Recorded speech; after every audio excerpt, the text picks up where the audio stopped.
Kagalang-galang na punong sekta, pakatanggap po ninyo ang isang pagyukod ng inyong disipulo. Binabati namin kayo sa pag-upo bilang punong sekta. May pag-asa ng muling sumigla ang sekta. Mga kasama, bakit may dugo ang token ng punong sekta? Ay naku, punong sekta, naalala ko bigla, hindi ko pa nadidilig ang taniman ng mga gamot. Sa hapon pa ako pupunta sa mga elder para mag-aral. Ano ba talaga ang nangyayari? 3 araw na ang nakalipas mula nang mapadpad ako sa mundong ito ng pantasya at naging isang disipulo ng sektang Tiansuan. Akala ko araw-araw akong maghihirap sa paglinang. Pero hindi ko inaasahan na bigla akong naging punong sekta ng sektang Tiansuan. At ang mas hindi normal, parang lahat ay nagmamadaling itulak ako sa pwesto ng punong sekta. Halika rito. Punong sekta, ano po ang maipag-uutos ninyo, punong sekta? Bakit walang gustong maging punong sekta? Ako pa ang laging itinutulak nila, hindi po ninyo alam. Sa totoo lang, kayo na po ngayong taon, ang ika-10 punong sekta ng sektang Tiansuan. Ano, ika-10?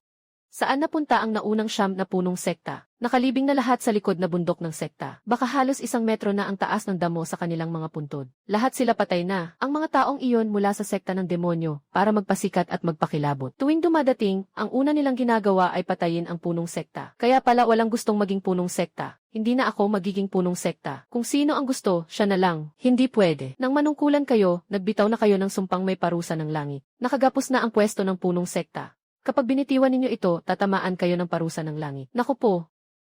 Langit, binibiro mo ba ako? Makaraan ang 7 araw, darating ang pinuno ng bulwagan ng Suesya para bumisita. Sa oras na iyon, samahan ninyo ang punong sekta sa labanan. Kung hindi, lilipulin namin ang buong sekta. Tapos na. Wala nang pag-asa. Napakagulo ng siraulong sektang Tiansuan na ito.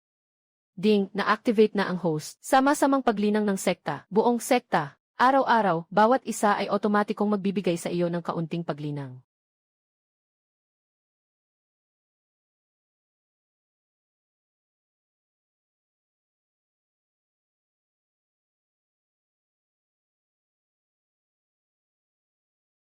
Naipon na ang mga puntos ng paglinang.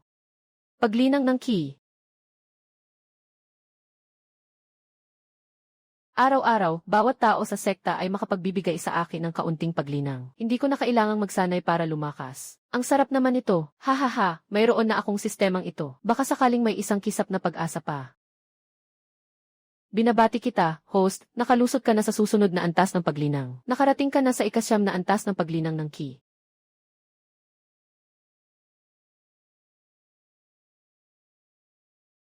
Nasa ika-9 na antas ka na pala.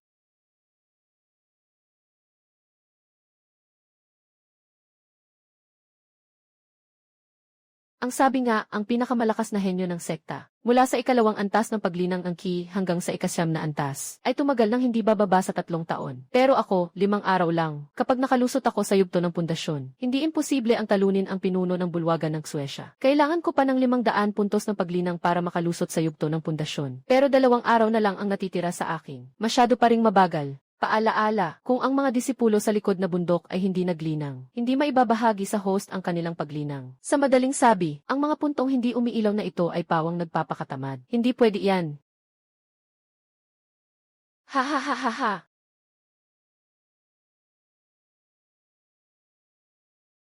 Mga disipulo, mula ngayon, dapat kayong magsikap sa paglinang. Huwag magpabaya. Ano bang silbi ng paglinang? Itaas ninyo ang antas ng inyong paglinang. Kapag dumating ang mga demonyo at tayo ang unang mapagtuunan nila, kahit maging henyo pa kayo, ano naman, mauwi rin kayo sa pagiging target na papatayin para magpasikat. Magpakatamad na lang tayo.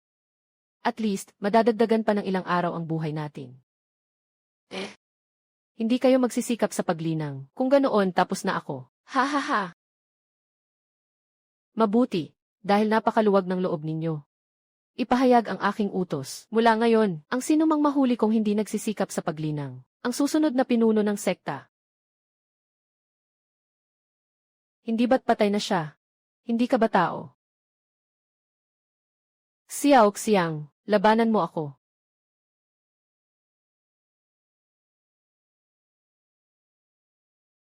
Binabati kita, host.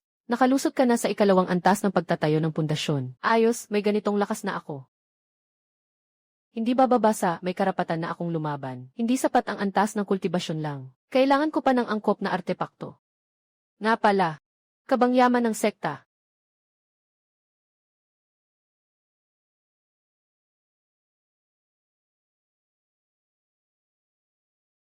Ito ang kabangyaman ng sektang Tiansuan. Bantay, lumapit ka rito. Ano ang utos ninyo, pinuno ng sekta? Ito ang kabangyaman ng sektang Tiansuan.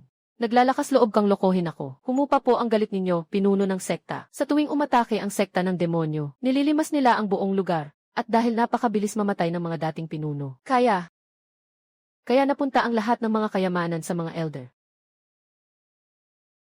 Mabuti.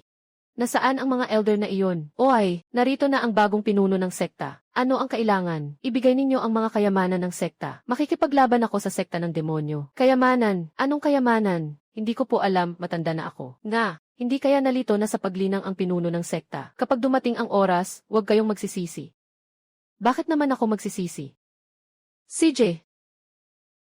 Mula ngayon, kayo ang mga kandidato para sa susunod na pinuno ng sekta. Hindi pwede. Pinuno ng sekta, matanda na ako. Hindi ako akma maging pinuno ng sekta. Narito ang mga kayamanan, lahat ay narito. Nandito rin ang mga balumbon at mga pormasyon. Ayan, mas maayos. Pumasok na ang mga puntos ko sa pagsasanay ngayon. Binabati kita, host. Nakalusot ka na sa ikatlong antas ng pagtatayo ng pundasyon.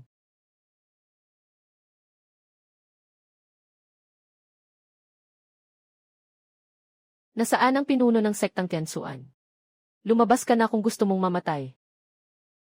Lumilipad sa hangin, isa pala siyang malakas na nasa yugto ng pagtatayo ng pundasyon. Mukhang dito na matatapos ang bagong pinuno ng sekta. Kung gayon na nga, hindi ba natin siya pinili bilang pinuno ng sekta para sa ganito? Kung tumakas ang bagong pinuno, o magtago at hindi lumabas, ano ang gagawin natin? Naglalakas loob siyang tanggapin ang posisyon ng pinuno ng sekta. Pero nagbigkas siya ng nakamamatay na sumpa sa langit. Kapag tumakbo siya o umiwas sa laban, tatamaan siya ng kidlat ng langit.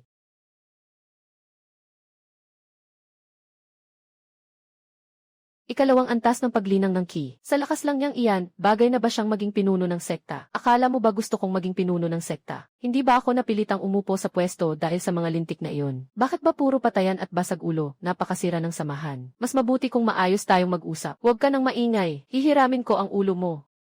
Para may maipaliwanag ako pagbalik ko. Napakalaki ng agwat, patay na ang batang ito. Kahit bigla ang atake lang ng isang cultivator sa yugto ng pagtatayo ng pundasyon, hindi iyon kayang harangin ang karaniwang cultivator sa yugto ng paglinang ng Qi. Maliban na lang kung abot na niya ang ikasyam na antas ng paglinang ng Qi at ganap na perpekto. Ganito lang. Paano nangyari iyon? Ang aura niya ay nasa ikasyam na antas ng paglinang ng Qi. Ganap na perpekto. Ang ganitong bilis sa paglinang ay talagang walang nakarinig. Isang linggo lang ang nakalipas, ikalawang antas pa lang siya ng paglinang ng Qi. Munting langgam lang, nangangahas ka pang saktan ako. Humahabol ka sa kamatayan, lunukin ang langit. Iyan ang natatanging lihim na teknik ng sekta ng demonyong dugo. Sabi ng balita sa ilalim ng ataking ito, kapag natamaan, siguradong mamamatay. Sayang naman ang ganitong henyo. Mamamatay din siya ngayon. Kung mabibigyan pa siya ng ilang araw.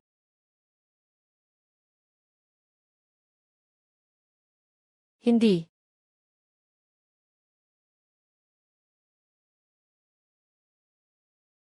Naitapon pala siya ng palayo. Paano nangyari iyon?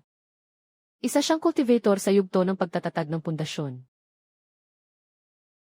Sandali, nasaan ang pinuno ng sekta? Hindi kaya nawasak siya hanggang maging alabo? Naroon. Nakakalipad sa ere ng isang linggo lang. Nagtagumpay pala sa pagtatatag ng pundasyon ang pinuno ng sekta. Paano nangyari iyon? Ang pinakamalakas na henyo sa loob ng sekta. Mula sa paglinang ng Qi hanggang sa pagtatatag ng pundasyon, inabot siya ng buong 5 taon. Kahit ang banal na anak ng banal na lupain ay hindi lalampas dyan. Ikasyam na antas ng paglinang ng Qi. Hindi pala, nakapagtatag na siya ng pundasyon. Paano nangyari iyon? Ayokong gamitin ang kayamanang ito sa maliit na sektang Tiansuan.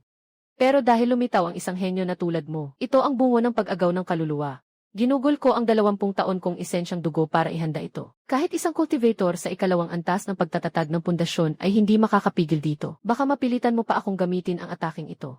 Sa ilalim ng 9 na bukal, sapat na ang karapatan mong magmayabang.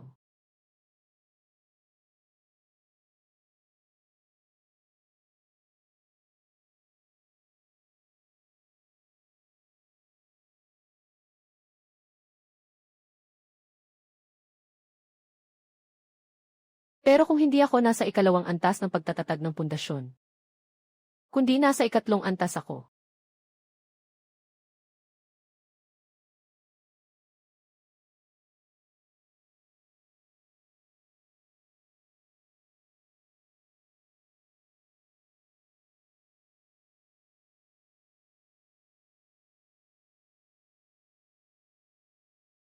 Ikatlong antas ng pagtatatag ng pundasyon. Hindi. Impossible ito. Ay, panalo. Nanalo nga. Isang suntok, isang patay sa cultivator ng pagtatatag ng pundasyon. Makapangyarihan ang pinuno ng sekta. May pag-asa ng muling bumangon ang sektang Tiansuan. Ngayong ito, malaking abala ito. Ang batang ito, nagpasok ng malaking gulo, ha? Mga elder, napuksa ko na ang kalaban. Nalutas na muna ang krisis ng sekta. Nasisiyahan na po ba kayo? Kiete. Ano ang nangyari sa kanila? Ako na nga ang nanalo. Ay, pinuno ng sekta, may hindi ka pa alam. Ang sektang Tiansuan. Kung bakit pinipili nilang gawing pinuno ng sekta ang isang disipulong mahina ang kultibasyon, ay dahil nasa teritoryo tayo ng demonyong sekta. Sobrang protektado nila ang sarili nilang tao. Kapag pinatay mo ang kanilang disipulo, sa susunod, elder na ang paparitong kalaban. Kapag pinatay mo ang kanilang elder, sa susunod, pinuno ng sekta na ang darating. Noon, hindi naman walang mga henyo na naging pinuno ng sekta. Nakapatay rin sila ng mga kalaban mula sa demonyong sekta. Pero kasunod noon ay dumating ang sakunang naglaho sa buong sekta. Kaya nga nagkasundo ang lahat. Napiliin ang pinakamahina na disipulo bilang pinuno ng sekta, bilang handog, para sa pinakamaliit na sakripisyo at maprotektahan ang buong sekta. Ngayon ay pinatay ninyo ang Panginoon ng bulwagan ng demonyong sekta. Mukhang ang nakakatakot, pero natatakot ako. Naku po. Kapag pumatay ka ng isa, isang grupo ang dadating. Mga loko, talagang itinutulak ninyo ako sa bingit ng kamatayan.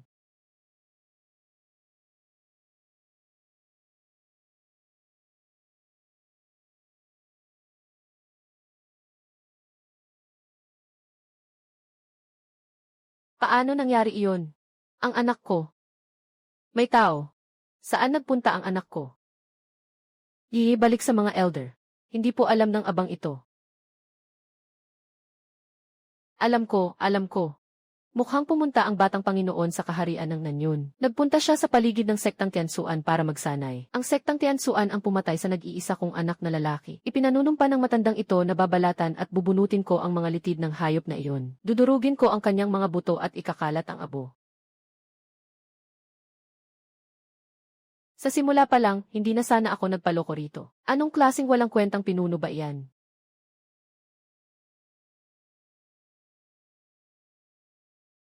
Hindi pwede, kailangan kong palakasin agad ang aking sarili. Kung hindi kamatayan ang kahihinatnan, pumasok na ang natamong lakas ko ngayong araw. Nadagdagan ng 72 ang aking lakas.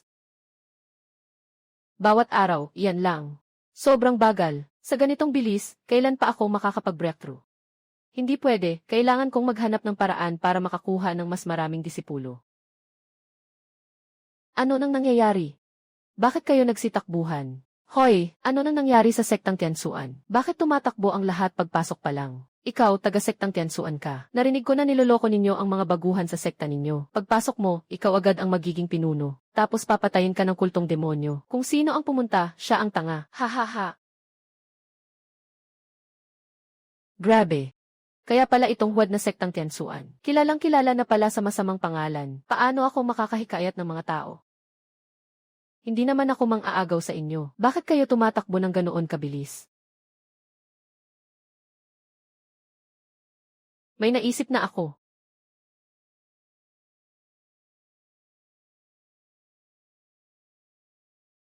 Mula ngayon, lahat ay bumaba ng bundok para mag-recruit ng mga disipulo. Ano, bababa sa bundok para mangalap ng mga tao. Pinuno ng sekta, hindi yata iyan nararapat. Sira na ang pangalan ng sekta natin. Sino pa bang darating? Matanda na ako. Hindi na ako dapat mapagod sa biyahe. Nga, Kailangan pa naming bantayan ang sekta. Hindi kami makaalis. Ganun ba? Ay, ganun pala. Kung gayon, aayusin ko ang tutuluyan ninyo. Dakilang elder, ikaw ang bahala sa pag-recruit ng 100 na disipulo. Kung hindi mo matapos, ikaw ang magiging susunod na pinuno ng sekta. Grabe. Paano mangyayari iyan? Ikalawang elder, ikaw ang bahala sa 50. Ikatlong elder, 50 rin sa iyo. Kung hindi matapos, ikaw na ang magiging pangalawang hahalili bilang pinuno. Ikaw na ang magiging pangatlong hahalili bilang pinuno. Ikaw. Bawat isa sa iba pang disipulo, 10 ang recruiting ninyo. Kung hindi ninyo matapos, wag ninyo akong sisihin. Hahaha. Ano ba itong kalokohan na ito? Pinapahirapan ninyo kami ng husto. Sobrang brutal ng galaw na ito. Naku naman. Sige na nga. Mas mabuti nang kayo ang mapahamak kaysa ako. Basta huwag lang akong gawing pinuno ng sekta. Kahit ano, pwede. May iba pa ba kayong tutol? Ha? Mabuti. Sa loob ng 3 araw, gusto kong makakita ng mga bagong recruit.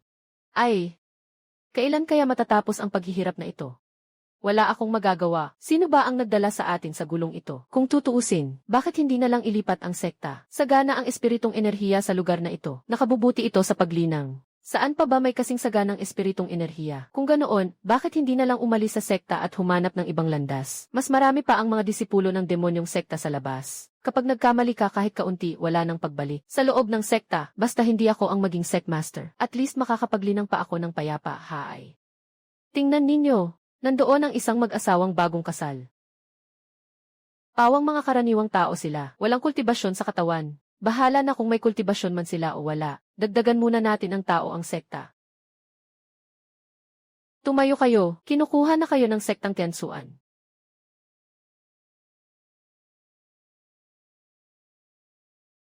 Sectmaster. May malaking pangkat ng mga refugee na dumating sa labas ng sekta. Mahigit 100 sila. Alainan. Ano? Kung ganoon, iyon na lang ba, mga disipulo, puntahan ninyo at paalisin sila. Hindi maaari, may ganito pa palang magandang bagay. Sakto at kulang ako sa tao ngayon.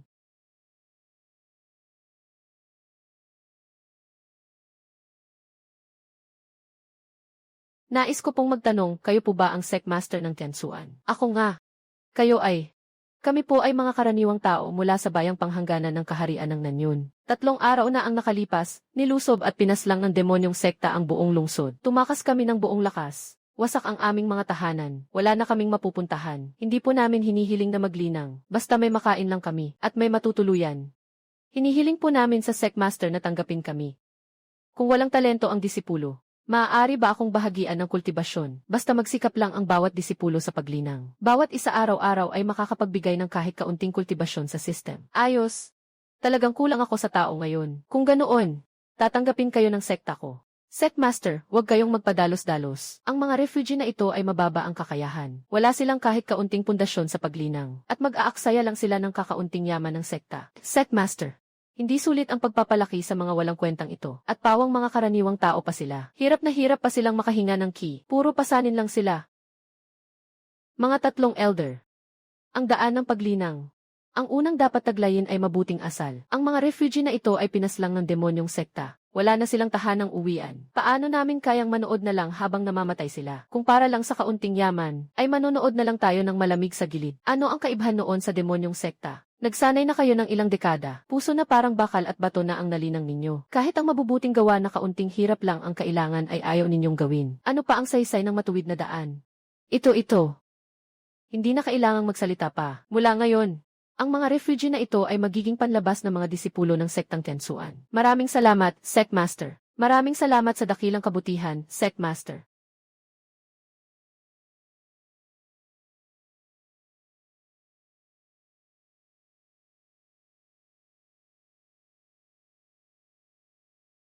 Nadiskubre na lampas 300 na ang mga disipulo ng sekta. Binabati kita, host, sa gantimpalang nakamit mo. Nakatataas na antas na dilaw na espiritong sandata, bandila ng pagpuksa ng masama. Nakatataas na antas na dilaw na espiritong sandata pala. Ang antas ng mga sandata ay hinahati sa 4 na baitang na langit, lupa, misteryoso at dilaw. Ang mga tinatawag na kayamanan na ibinigay ng ilang matandang iyon noon. Sa pinakamaganda, nasa gitnang antas lang ito ng dilaw. Ang bandila ng pagpuksa ng masama na ito, mas matindi pa. Mataas na antas na gamit na pantaboy sa masama. Kayang pigilan ang lahat ng cultivator na nasa ibaba ng yugto ng pundasyon. Kung ang kabila ay nagsasanay ng mga teknik ng demonyong sekta, mas lalo pang tumitindi ang bisa. Kayang tapatan sa laban ang sinumang nasa ibaba ng ikatlong antas ng gintong core. Sobrang lakas pala, may ganito akong kayamanan, mas kampante na ako. At may iba pa itong mga gantimpalang misyon. Mukhang kailangan ko pang mag-recruit ng mga tao sa sekta. Kakakain ko lang ng hotpot at kumakanta pa. Tapos bigla na lang akong hinatak ng mga disipulo ng sektang Tiansuan. Sino ba ang ginulo ko? Naku, muntik na akong mamatay sa takot. Akala ko may ibang balak sila sa akin. Gusto pa nila na mag-cultivate kami araw-araw. Lumaki akong mayaman. Paano ko kakayanin ang ganitong hirap? Alam mo ba kung sino ang walang hiyang sectmaster na iyon? Kailangang singilin ko siya. Hindi ko alam. Napilitan lang din akong madala rito. Jackpot. Ang dami nilang disipulo, bibilis ng todo ang pag-angat ng kultibasyon nila. Paalala, puno na ang ikasyam na antas ng pundasyon. Malapit na ang pag-angat sa yugto ng gintong core. Iminumungkahi na agad magkulong ang host para sa pag-angat. Ipasa ang utos ko. Mula ngayon, magsasara ako at magpapalakas. Walang sinuman ang pwedeng mang-istorbo.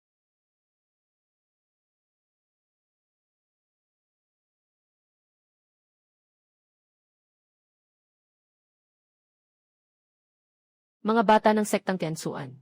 Lumabas kayo at humarap sa kamatayan. Ibalik ninyo ang buhay ng anak ko. Lagot. Ang pressure na ito. Isang malakas na nasa yugto ng gintong core. Dapat noon pa lang ay naisip ko na ito. Noong pumatay ang batang iyon, hindi niya inisip ang magiging kapalit. Sino ba ang makakapag-isip na ganyan kabilis ang pag-usad niya? Mula ikalawang antas ng paglinang ang ki hanggang ikatlong antas ng pundasyon sa loob lang ng 7 araw. Ano ang gagawin natin ngayon? Ibibigay na lang ba natin ang batang iyon kapalit ng kapayapaan ng sekta? Kung alam ko lang sana. Dapat noon pa ay iba na lang ang ginawang sectmaster. Hayaan si Etienne na dahan-dahang mag-cultivate. Itago ang tunay na lakas, tulad ni Yon para hindi umabot sa kapahamakan. Bagamat talagang ang kahanga-hanga ang talento ni Etienne. Pero napakalakas ng puwersa ng demonyong sekta. Wala na tayong magagawa. Walang saysay ang dagdag na salita. Hayaan si Etienne ang magpasya. Humingi kayo ng audyensya sa sectmaster at sabihing may mahalagang bagay na pag-uusapan. Ulat, Elder. Nagkulong na ang sectmaster. Bago siya nagkulong, iniutos niya walang pwedeng mang-istorbo. Sa ganitong oras pa talaga. Nagkulong siya.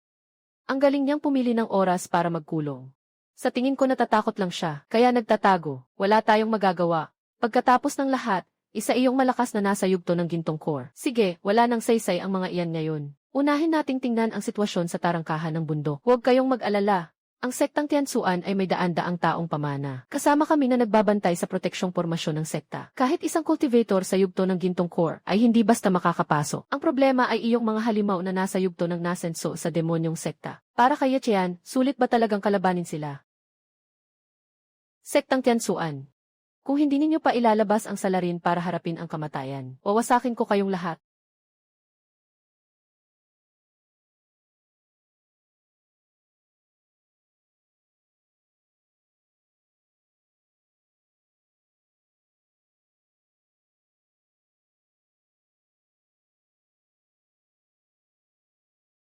Hindi, huwag.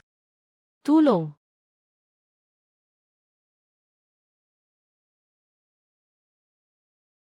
Mga langgam.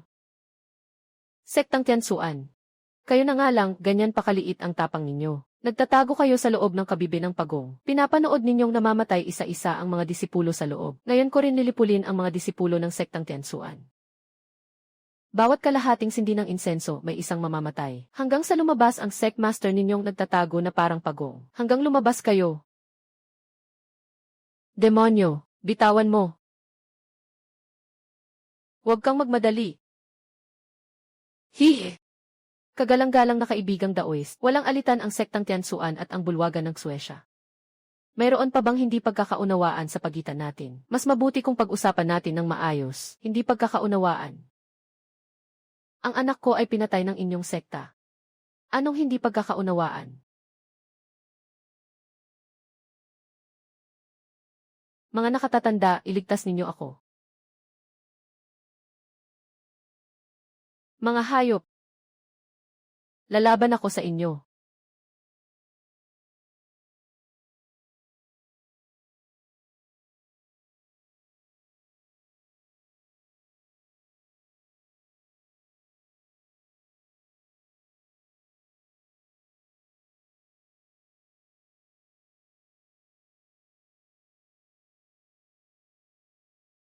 Sino ang may lakas ng loob na manggulo sa sektang Tianzuan?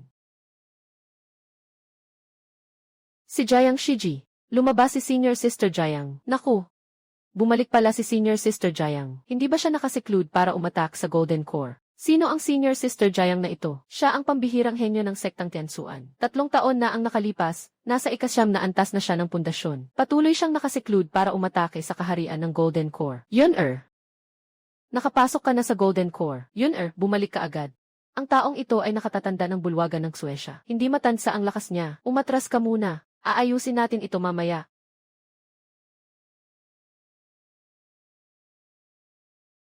Ang mga ito ay pawang pinatay mo. At ano naman? Ibig sabihin, ikaw ang pinuno ng sektang Tianzuan. Hindi, isa ka lang na babae. Kahit sino ka pa, dahil pinatay ng mga tao ninyo sa sektang Tianzuan ang anak ko. Kayo ng buong sekta ninyo ang sasama sa libing.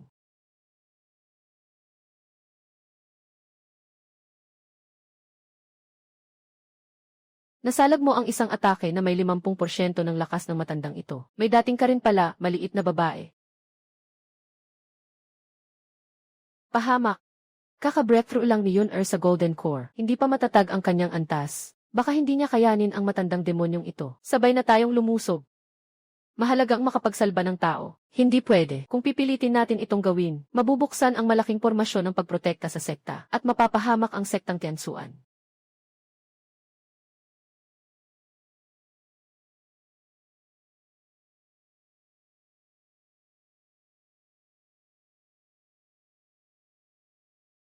Hindi nakapagtataka na si Jiang Shiji. Ano ngayon kung Golden Core? Hindi rin siya nasindak sa isang suntok ni Jiang Shiji.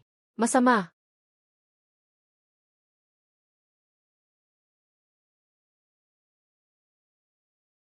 Masyado ka pang bata, Hija.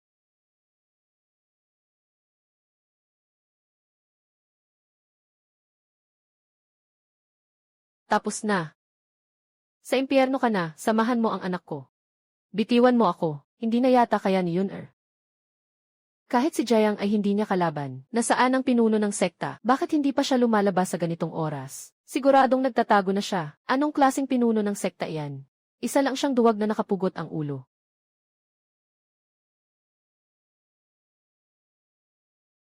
Binabati kita sa pag-abot sa unang antas ng Golden Core. Ha. Mamatay ka na. Paumanhin, guro. Ako ang nagkulang. Hindi ko naprotektahan ng maayos ang sekta. Sino iyan? Ikaw ang pumatay sa anak ko. Kung may problema ka, sa akin ka lumaban. Ang mang-api sa mahihina, iyon ba ang maituturing na kakayahan? Ayos. Ikaw na basurang ito. Mamatay ka na.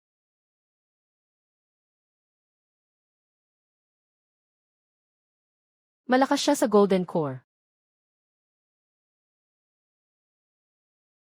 Paano nangyari iyon? Nasalag niya talaga. Isa siyang malakas sa Golden Core. Hindi kaya pati ang pinuno ng sekta ay nakatawid na rin sa Golden Core. Imposible, 1 buwan pa lang ang nakalipas nang itayo niya ang pundasyon. Ginamit ni Jiang Yun ang 3 taon bago siya matagumpay na nakabuo ng Golden Core. Hindi kaya hindi inilabas ng Demon Sect Elder ang buong lakas niya. Maliwanag na buong lakas ang ataking iyon. Kahit ako, wala rin akong tiwalang kaya ko siyang salagin. Mas lalo na kung tulad niya, napakagaan lang nitong harapin. Unang antas ng Golden Core. Ikaw, pati ikaw, nakatawid ka rin sa yugto ng Golden Core. Hindi nakakagulat na mabibigo ang anak ko sa mga kamay mo. Ayos. Sobrang ayos. Ngayon, ako mismo ang maghihiganti para sa anak ko. Tingnan natin kung ilan ang kaya mong salagin. Ha.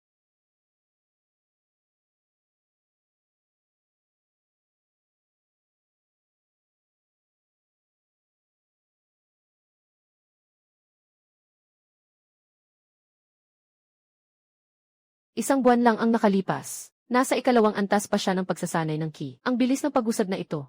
Sobrang nakakatakot.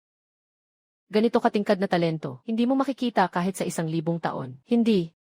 Ni sa 10,000 taon, mula sa pagsasanay ng ki hanggang sa pagtatayo ng pundasyon. Si Echean, 1 buwan lang ang ginamit niya. Ito na marahil ang tanging pagkakataon ng sektang Tianzuan para maibangon ang dangal ito. Ano man ang mangyari, dapat natin siyang maprotektahan.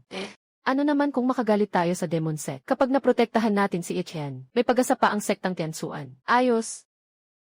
Ngayon, kaming sektang Tianzuan ay makikipagtagisan ng buhay at kamatayan kasama si Ichian. Dakilang sining ng Blood Demon. Mga kapatid, pakinggan ang utos. Buuin ang pormasyon ng pagpatay sa Blood Demon. Opo.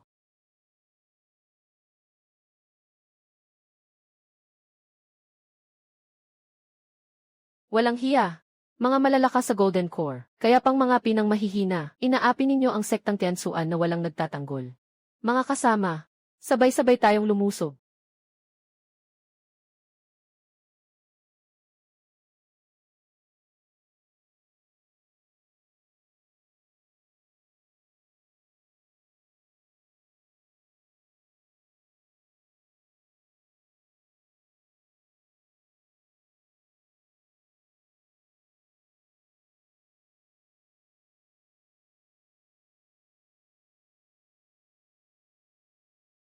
Ayos, ayos, ayos. Mga matandang kasama ng sektang Tianzuan. Sa wakas, nagpakita rin kayo. Pero, huwag ninyong isipin na mapipigilan ninyo ang matandang ito.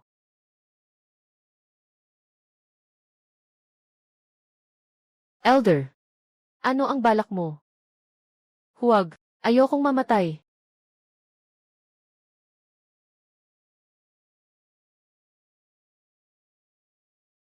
Sandali. Ito ba, isang sining ng pagsasakripisyo ng dugo? Ginamit mo pala ang mga disipulo mo bilang handog. Napakabangis ng galaw mo, pati sarili mong tao, kaya mong isakripisyo. Ang ganitong demon sect, sobra ang kalupitan ng mga paraan nila, hindi pwedeng hayaang makatakas. Naku, lagot. Ang mga blood puppet na ito ay isinakripisyo na ang lahat ng buhay. Wala nang natitirang buhay. Sa pilitang itinaas ang kanilang kultivasyon hanggang sa huwad na golden core na antas. Kailangan pa natin ng kaunting oras para malampasan sila. Hindi maganda. Aatakehin ng matandang demonyong iyon si Ichian. Batang kapatid, ang bandila ng 10,000 kaluluwa ko ay sumisipsip ng 10,000 kaluluwa at ang mga kaluluwang iyon na dumaan sa ilang dekadang pahirap, punong-puno ng puot hanggang langit. Huwag mong sabihing, isang maliit na kultibador lang na bagong lampas sa unang antas ng Golden Core. Kahit pa isang malakas na nasa ikatlong antas ng Golden Core, hindi pa rin kalaban ng bandila ng 10,000 kaluluwa. Buiset, ilalagay ka rin ng matandang ito sa bandila. Para matikman mo rin, hirap ng 18 antas ng impyerno, hindi makaligtas kahit mabuhay, hindi man lang makapangarap mamatay.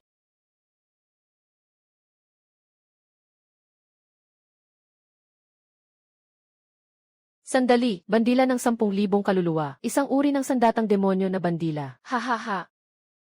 Talaga nga ang may ganitong magandang bagay. Ha ha ha.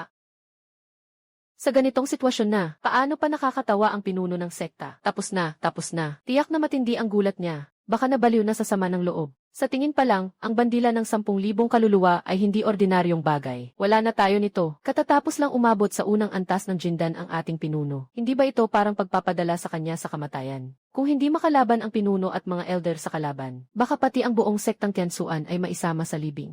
Tumigil kayong lahat. Lumaban siya para protektahan kayong lahat. Pero tumatakbo kayo sa ganitong oras. Wala na ba kayong tapang? Pero, Senior Sister Jiang yun, paano kung hindi niya kaya ang demonyong sekta na iyon? Naniniwala ako sa kanya, mula sa pundasyon hanggang Jindan sa loob lang ng isang buwan. Nakakita na ba kayo ng ganitong tao? Mas naniniwala akong may itinatago siyang baraha, kaysa maniwalang mababaliw siya. Bandila. May bandila rin ako. Sakto, magkumpara tayo. Tingnan natin kung alin sa mga bandila ang masulit gamitin.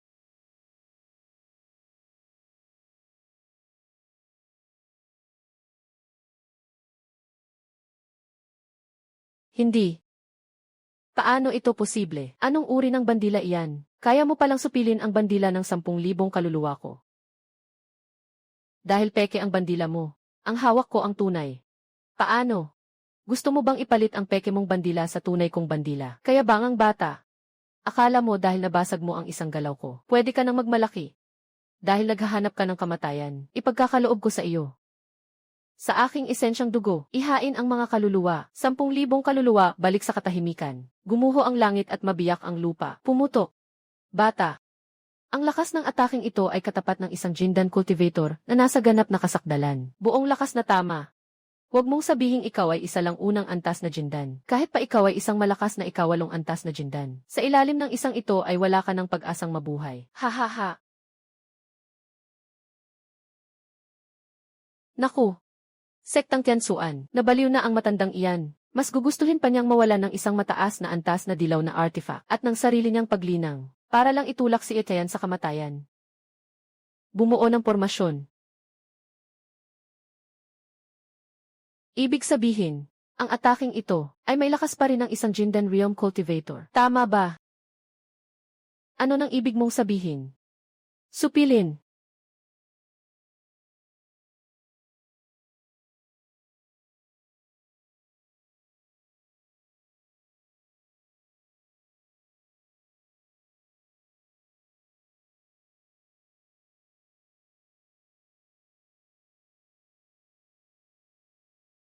Paano ito magiging posible? Siya pala ay walang kahit kaunting sugat. Ito ay buong lakas na tama na katapat ng Jindan na nasa ganap na kasakdalan.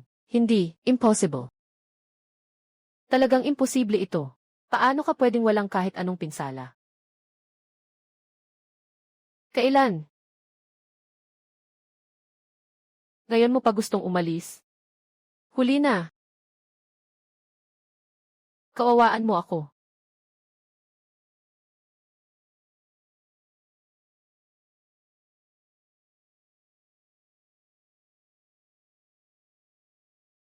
Binabati kita, Sekmaster. Nilamon ng bandila ng pagpuksa ng masama ang bandila ng 10,000 kaluluwa. Matagumpay itong umangat at naging isang mababang uri na artefakto sa antas lupa. Lintik, kaya palang umangat ang bagay na ito. Napakalaking kayamanan, Sekmaster. Matanda at bulag ako, hindi ko nakilala ang Mount Tai. Patawad po, Sekmaster. Mula ngayon, handa kaming dalawa na sumunod sa bawat utos mo, Sekmaster. Ito ang kayamanan ng sekta na naipon sa loob ng 1,000 taon. Ngayong araw, ibibigay namin lahat sa Sekmaster. Bagamat noon ay pinilit ninyong maging Sekmaster ako. Hindi ako natuwa noon, dahil ganyan pala kalawak ang pananaw mo. Kung gayon, hindi na ako makikipagtalo pa. Talagang malawak ang puso ng Sekmaster. Lubos kaming humahanga. Sandali. Ganitong aura. Kaya may dumating na pambihirang kayamanan ng langit at lupa, o kaya ay may lumitaw na walang kapantay na mahiwagang artefakto.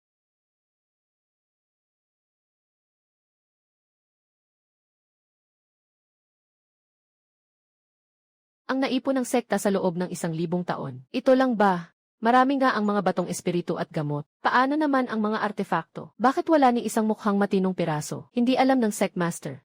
Ang mga nakaraang Sekmaster, lahat ay ibinibigay ang pinakamagagandang artefakto sa mga pinakamahusay na henyo ng sekta. Ang naging resulta ay namatay ang mga henyo na iyon sa labanan, o kaya ay nasira, o tuluyang winasak ng sekta ng demonyo. Ang natitira, naiintindihan ko na, lahat pala ay mga bagay na hindi pinapansin ng sekta ng demonyo. Kaya pala naisip ninyo, ang pumili ng karaniwang disipulo bilang Sekmaster, ganyang klase ng hakbang.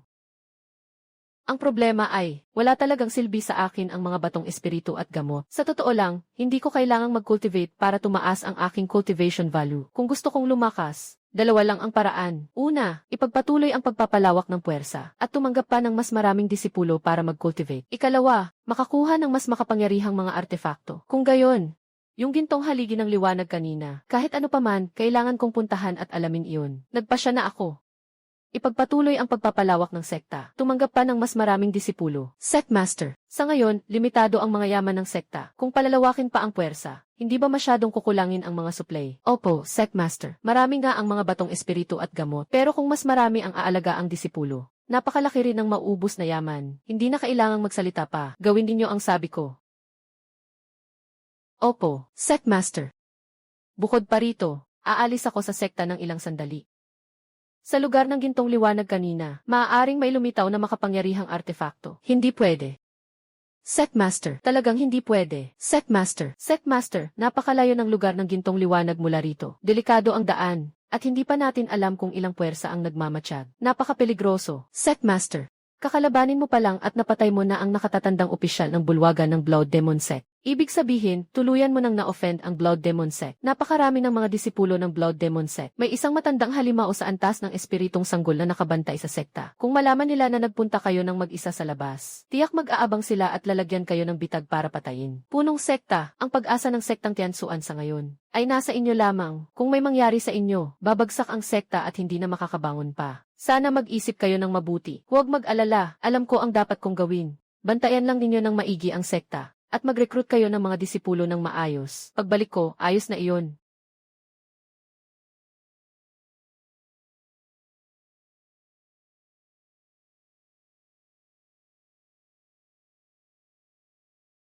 Binabati namin ang dakilang elder sa paglabas mula sa pagninilay. Ang banal na kakayahan ng dakilang elder ay walang kapantay sa mundo. Nakalusot sa ikatlong antas ng espiritong sanggol. Bumukas na ang sinaunang lihim na lugar. Ngunit ang pinapapasok lang ay mga kultivador na nasa ibaba ng antas ng espiritong sanggol. Medyo interesante. Samahan ninyo si Chuyuan at agad na magtungo roon. Kuhanin ninyo ang mahalagang artepaktong iyon mula sa lihim na lugar. Dapat walang pagkakamali. Mahigpit naming susundin ang atas ng dakilang elder. Handa kaming sumabak sa apoy at kumulo para sa batang Panginoon.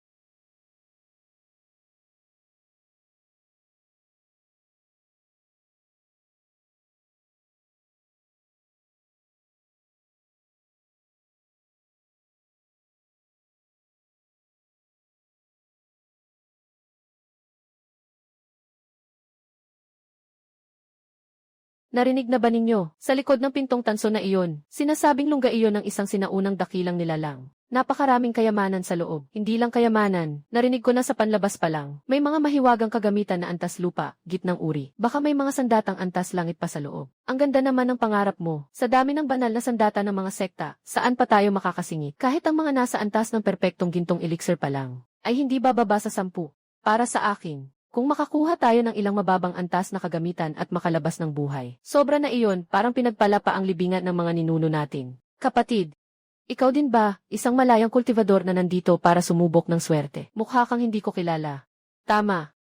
Nang marinig kong bumukas ang lihim na lugar na ito, dumaan lang ako para makisali sa saya. Hehe, pero ingat ka dyan. Sa lungsod ng yunyang na ito, kahit ang mga henyo na nasa ikapitong antas ng gintong elixir pataas, ay hindi bababa sa ilang dosena. Tayong mga malayang kultivador, pangsabaw lang ang mapapala. Ayos lang, kahit makainom lang ng sabaw. Oportunidad na rin iyon.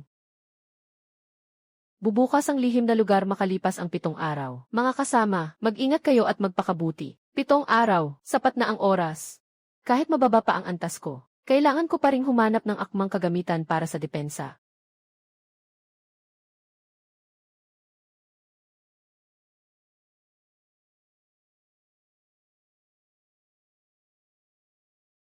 Isang mahabang espada na antas misteryo, gitnang uri. Presyo, 3,000 espiritong bato. Isang malambot na baluting antas misteryo, mababang uri, 2,000 espiritong bato. Gusto ko. Ang mahabang espada na antas misteryo, gitnang uri, akin na. Ako ang nauna, akin na iyan. Sa mas mataas ang alok mapupunta. 3,200 ang alok ko. Grabe. Sobrang mahal na pala ng mga kagamitang mahiwaga ngayon, tapos pinag-aagawan pa. Kaibigan, mula ka ba sa labas? Malapit nang bumukas ang lihim na lugar. Ang mga kultivador mula sa kalapit na mga lungsod ay nagsisiksikan na sa lungsod ng Yunyang. Lahat gustong bumili ng kagamitan para sa depensa. Kaunti ang paninda, marami ang gustong kumuha. Kaya natural na tumataas ang presyo. Kaya pala, at ang mga ito, presyong nakalista pa lang. Ang totoong bentahan, may dagdag pang 20%.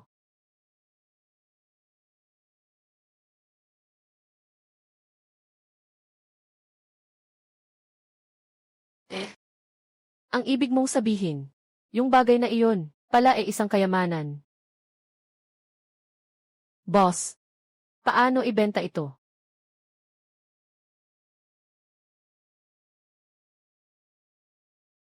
300 espiritu na bato, ni walang antas ang bagay na ito. Isang tingin pa lang, basura na agad. Lakas ng loob nilang humingi ng 300 espiritu na bato. Kaibigan, huwag mong sayangin ang pera mo rito. Sa junk area na ito. 9 sa 10, peke lang ang laman. 300 espiritu na bato. Parang nababaliw ka sa pera. Siguro dahil sa sinaunang lihim na kaharian. Gusto mong samantalahin ang pagkakataong ito para kumita ng malaki. Kukunin ko na. 300 espiritu na bato, pangpalipas lang. Talagang mapang-abuso ang taong iyon. Ang saya mo naman kausap, bumalik ka na lang madalas.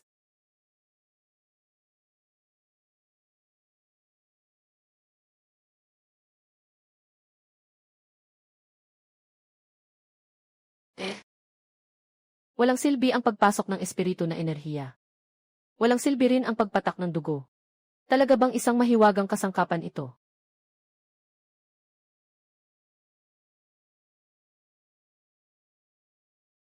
Ginoo.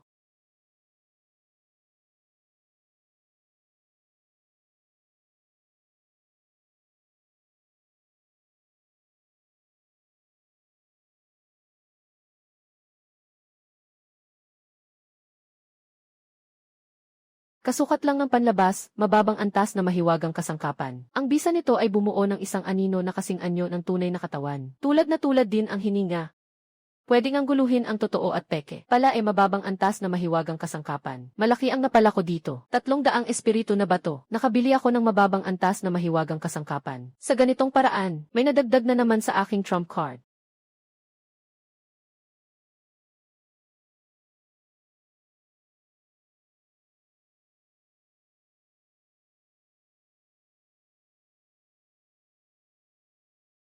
Buksan mo na, buksan mo na. Malapit nang bumukas. Sabi nila sa lihim na kahariang ito. Sa paligid pa lang ay may mga mahiwagang kasangkapan na sa mababang antas. Mas lalo pang hindi matatawaran ang nasa loob. Kaya dapat, mabuhay muna tayo bago magsalita. Noong huling pagbukas ng ganitong lihim na kaharian, pumasok ang 10,000 tao. Walang 300 ang nakalabas na buhay. Bukas na ang lihim na kaharian. Sugod!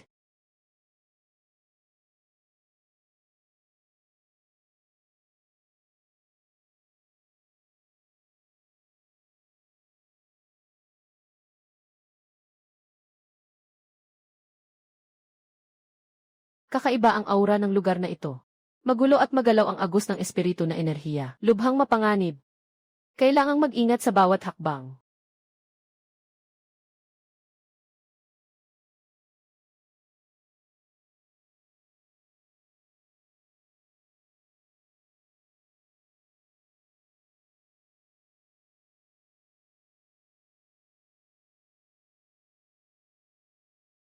Halimaw na core. At hindi mababa ang kalidad. Isa palang core ng halimaw. Kahit ang munting baging ay makakabagsak ng core ng ganitong antas. Mukhang tama ang sinasabi nila. Talagang ang may mga pagkakataon sa loob ng lihim na kaharian. Sektang ng espadang nalilimutan. Ibigay mo ang core ng halimaw. Kaibigan, lahat tayo ay mga tagapaglinang ng tamang landas. Ang ganitong asal, mukhang hindi yata tama. Tamang landas. Ha ha ha ha. Binata, hindi ka ba napatanga sa sekta mo? Lihim na kaharian ito. Kapag pinatay kita, sino ang makakaalam na ako ang pumatay? Kasalanan mo lang kung ikaw ay nagdala ng dala. Ikaw na isang malayang kultibador, nararapat lang na may angkin kang core ng halimaw na ito. Hindi pala alam ng iba. Sige, panatag na ako. Ano?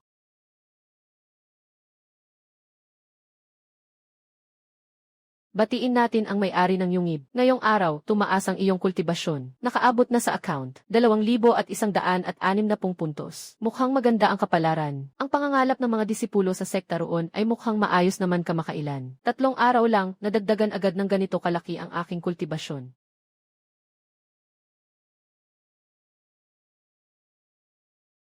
Ang suot na ito, mga tao pala ng sektang dugo-demonyo. Nandito rin sila. Binhi ng espiritu ng puso ng lupa. Isa itong mahalagang yaman na gusto ng batang Panginoon ng sektang dugo-demonyo. Nangangahas pa kayong pakialaman. Kung marunong kayong makiramdam, putulin ninyo ang isang braso ninyo, at ililigtas ko ang buhay ninyong mga aso. Huy, kayang hubugin ang katawan at kaluluwa. Ganyang uri ng banal na yaman ng langit at lupa. Kung sino ang maunang makakuha, sa kanya na iyon. Kayo sa sektang dugo-demonyo, gusto nyo bang angkinin lahat?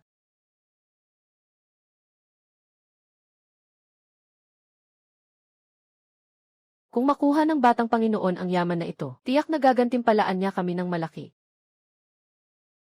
Marami na ring beses kaming nandidiri sa sektang dugo-demonyo. Panahon na para maningil ng interes.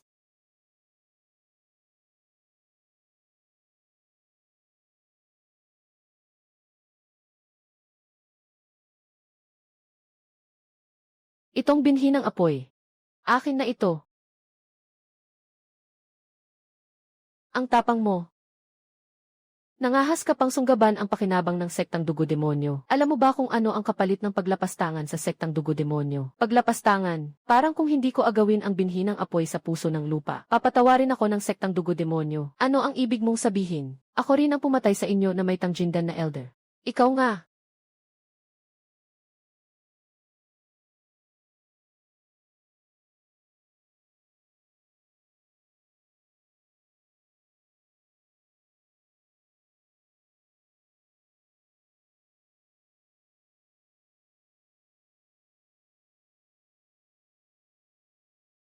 May naglakas loob pala.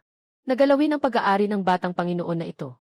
Batang Panginoon, pawang isang tama lang, patay agad. Ang taong umatake. Ang lakas ay lampas sa ika-4 na antas ng Jindan. Tingnan nga natin. Sino ang walang matang iyon? Na nangahas galawin ang apoy ng espiritu ng puso ng lupa ng Batang Panginoon na ito. Pagsubaybay ng dugo at kaluluwa.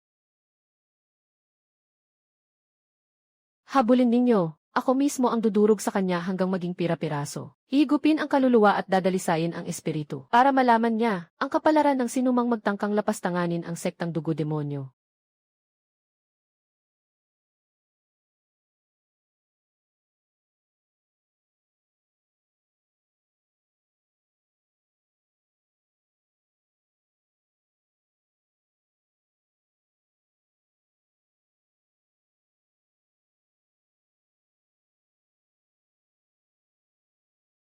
Gitnang baitang ng antas suan, ang mga disipulo ng sektang dugo-demonyo. Ang dami palang yaman nila.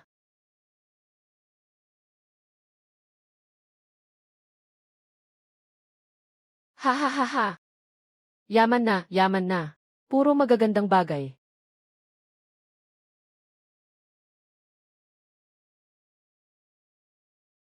Nagkagulo sila sa pag-agaw nito at pareho pang sugatan. Sa huli, ako pa ang nakinabang.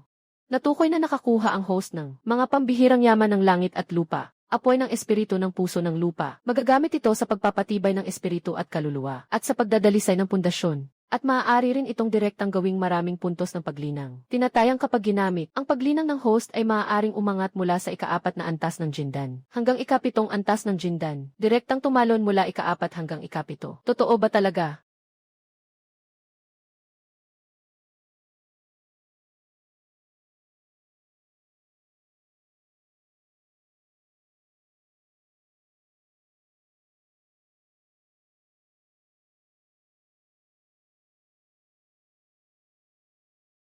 Maayos naman ang pag-recruit ng mga disipulo. Hindi ko lang alam kung sa panig ng pinuno ng sekta. Kumusta na ang lakad niya sa lihim na lugar? Bagaman biglang lumakas ang pinuno ng sekta. Siksik sa mga eksperto ang lihim na lugar. Nakakaalarma talaga.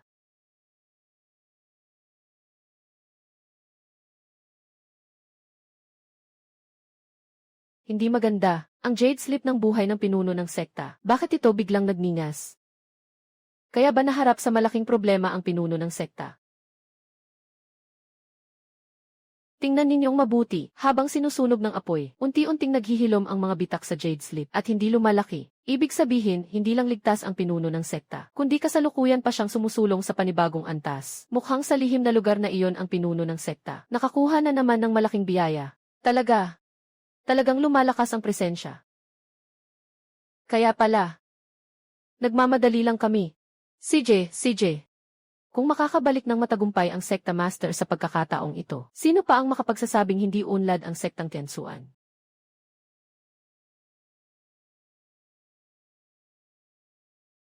Buwisit, naputol na naman.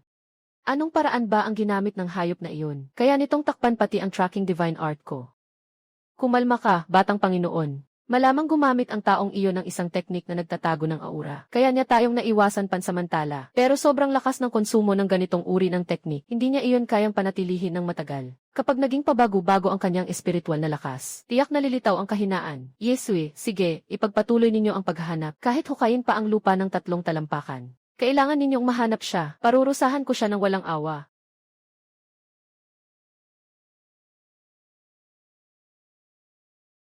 Anino ng Vermilion Bird. Iyan ang alamat na sinaunang banal na ibon. Batang Panginoon ang pulang bahaging iyon. Tiyak na naroon ang lungga ng sinaunang immortal. Siguradong may mga kayamanan doon. Sige na nga.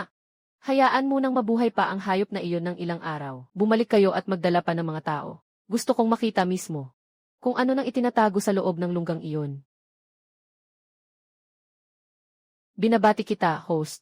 Matagumpay mong napino ang binhi ng apoy mula sa puso ng lupa. Umangat ang iyong paglinang hanggang sa ika-7 antas ng Golden Core. Kasabay nito, napino na rin ng host ang sarili niyang aura.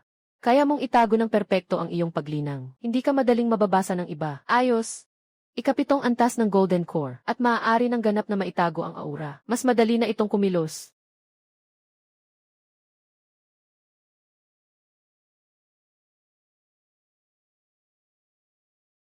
Iyan ang Jade Shadow ng Vermilion Bird. Nakakita ng sinaunang aura, mukhang may lumitaw na lungga ng immortal sa mundong ito.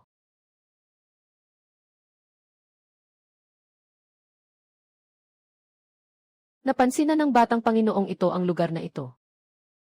Mga marunong tumingin sa sitwasyon, lumayas na kayo agad, para hindi dumugo dito mismo. Chu Xiaozhu, ang taas ng tingin mo sa sarili mo. Paalisin mo kami. Kapag umalis kami, hindi ka rin makakapasok. Ano nang ibig mong sabihin? Para makapasok sa lunggang ito, kailangan munang buksan ang paghihigpit. At ang paghihigpit na ito, ay nangangailangan ng hindi bababa sa 20 cultivator, na nasa ika-6 na antas ng Golden Core na sabay-sabay na magpuwersa. Sa ngayon, kasama kayong lahat, 19 lang kayo. Ako na.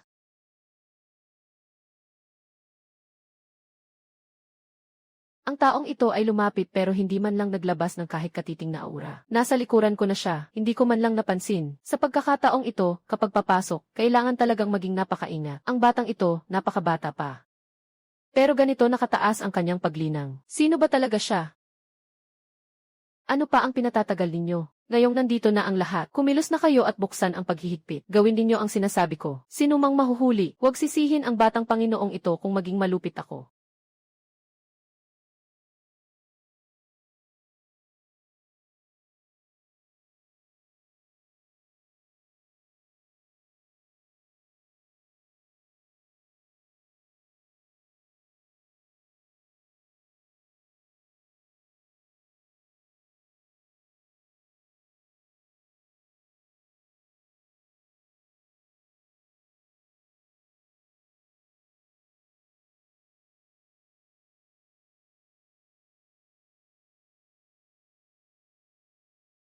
Ito ang pormasyon ng espiritu ng apoy. Sinasalo nito ang espiritual na ki mula sa mga atake natin. At ginagawang mga bagong halimaw na apoy. Kapag nagpatuloy pa ito ng ganito, mapapagod tayong lahat hanggang mamatay. Maliban na lang kung makita natin ang mata ng pormasyon. Ang mata ng pormasyon ang labasan. Maaari rin nating wasakin ang pormasyon sa pamamagitan ng mata ng pormasyon.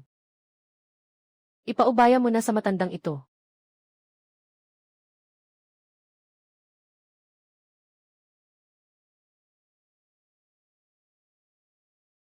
Naku, na-activate ang paghihigpit. Bilisan, sirain ang puso ng pormasyon.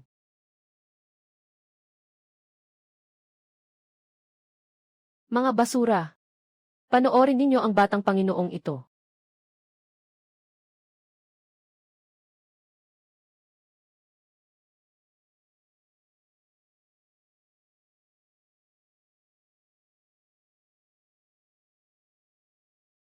Chuyuan, ikaw na hangal, na-trigger mo na naman ang paghihigpit. Gusto mo bang mapahamak ang lahat? Hindi niya balak sirain ang pormasyon. Sinadya niya iyon, para iligtas kayong lahat, hahaha.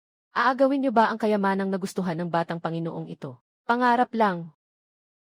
Ang mga kayamanan sa loob ng kuweba na ito, ako na ang bahala at tatanggapin para sa inyo.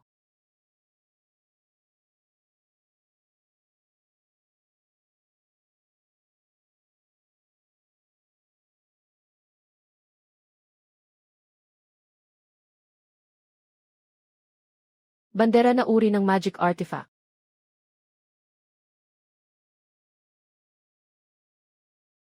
Natukoy ang isang fire spirit banner na low-grade na earth tire. Kaya ba nitong lamunin, lulunukin ba talaga? Lamunin mo.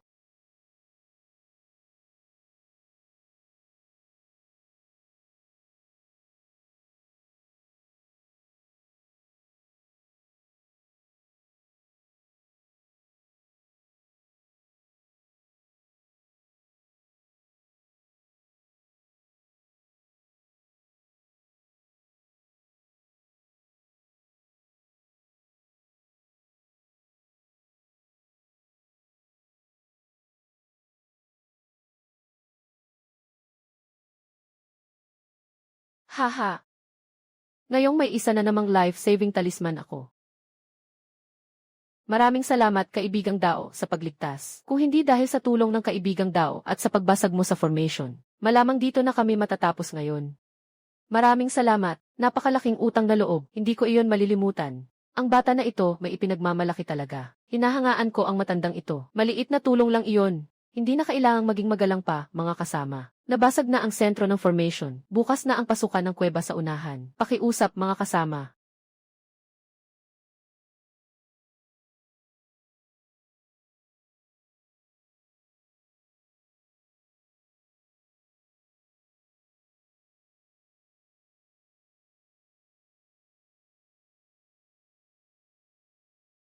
Mid-grade na earth tire. Ang busog at baluting iyon ay parehong mid-grade na earth tire na mga magic artifact. Chuyuan. Kaninang gusto mo kaming patayin dahil lang sa kayamanan. Ngayon buhay pa rin ang loob mong maghabol ng buhay. Lumayas ka, walang kinalaman sa iyo ang kayamanang ito. Kung marunong kang umintindi, umasik ka na ngayon. Kaya pa naming patawarin ang buhay mo. Haha, haha, haha. Ang kayamanan ay para sa may karapatan. Mga basura kayo, hindi kayo bagay na makipag-agawan sa batang Panginoong ito. Kayo, harangin niyo sila, tulungan niyo ang batang Panginoong ito na makuha ang kayamanan.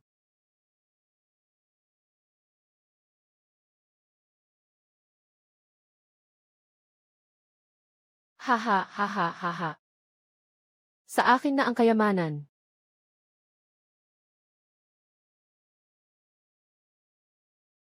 Munti at mababangis na hayop, ibigay mo ang kayamanan, kaibigang Dao. Ang kayamanang ito ay may bahagi para sa sinumang makakita. Gusto mo lang itong angkinin ng ikaw lang. Mukhang hindi tama iyon. Makikipaglaban kami hanggang sa kamatayan. Pero sinasamantala mo ang kaguluhan para agawin ang kayamanan. Hindi ba at sobra na ang kapal ng mukha mo? Ibigay mo ang kayamanan, at palalampasin ka naming mabuhay. Ganitong kayamanan ay may kinalaman sa pag-angat at pagbagsak ng tamang landas. Mas mabuti pang marunong kang pumili ng tama. Noong iniligtas ko kayo kanina. Mga kasama, wag naman kayong magmukhang ganyan.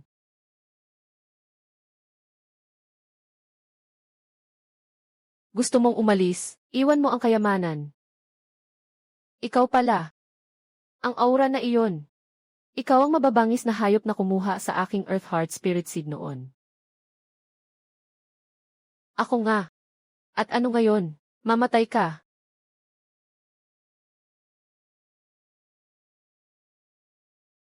Buti na lang, nalunok ko muna kanina ang Fire Spirit Banner na iyon. Kaya mas lalo pang umangat ang Evil Suppression Banner. Hindi ko inakalang magagamit ko agad ito ng ganito kabilis. Munti at mabangis na hayop. Ayokong gamitin ang galaw na ito sana. Pero ikaw ang nagtulak sa akin. Sandali, ito ay, hindi mo ba talaga iniisip na isa lang akong Golden Core Cultivator? Matagal ko nang kayang makalampas sa Nascent Soul. Para lang sa misteryosong lugar na ito. Pinilit kong pigilan iyon ng mahigit 10 taon. Hindi ko inasahang maagawan pa ako ng maaga ng batang hayop na tulad mo.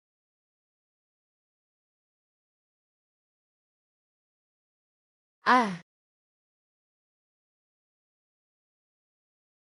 Pero wala nang mahalaga roon, dahil hindi ka na makakatakas, hahaha.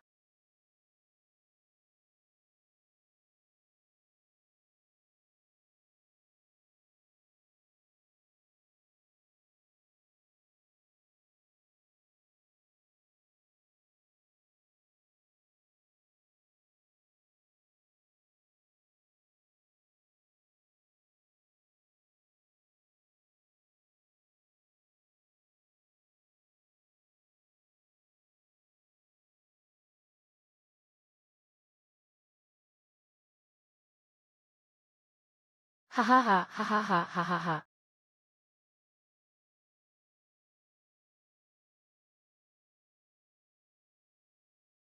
Munti at mabangis na hayop.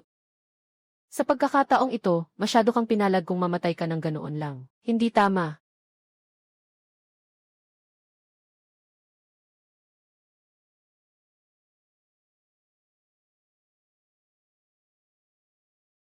Impossible. Kita kong patay ka na.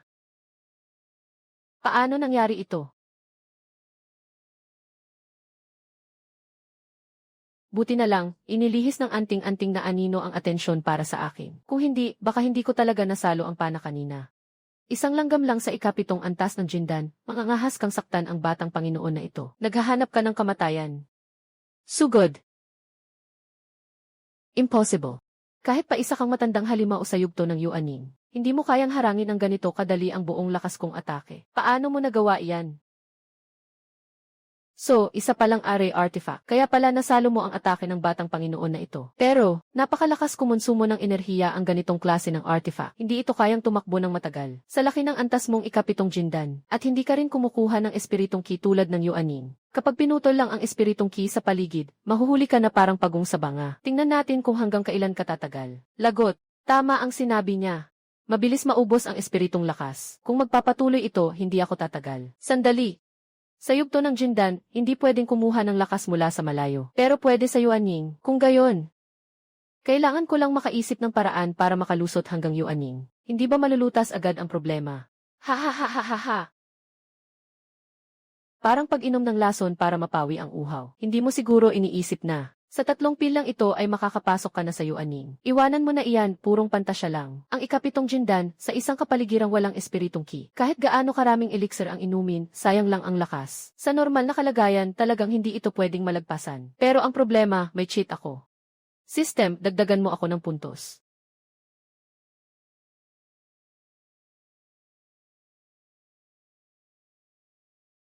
Binabati ka ng system, ang antas mo ay sumulong na sa ika-8 yugto ng jindan. Si Elder Wang at ang kanyang anak na si Wang Kui. Nakumpirmang patay na. Sektang Tiansuan. Isang maliit na sektang Tiansuan lang. Pati ang aming mga elder ay pinatay niya. Panginoon ng bulwagan, kung hindi mapaghihiganti ang galit na ito, saan pa mapupunta ang mukha ng sekta ng dugo at demonyo? Kamakailan lang, lumabas na sa pagsasara ang dakilang elder. Kailangang magtanong tayo sa kanya para sa pasya. Maaari ko bang itanong, dakilang elder, magsasagawa ba kayo ng hakbang para ipaghiganti ang mga disipulo ng aming sekta ng dugo at demonyo? Mukhang matagal na akong nagkulong sa pagsasanay. At ngayon, isang sektang Tiansuan lang. Naglalakas loob ng galitin ang aming sekta ng dugo at demonyo. Kung gayon, sumama kayo sa akin at lipulin natin ang sektang Tiansuan. Pati ang dakilang elder ay personal nakikilos. Kapag nariyan ang dakilang elder na namumuno, mabubura ang sektang Tiansuan sa isang pitik lang. Tipunin ang lahat. Umalis agad.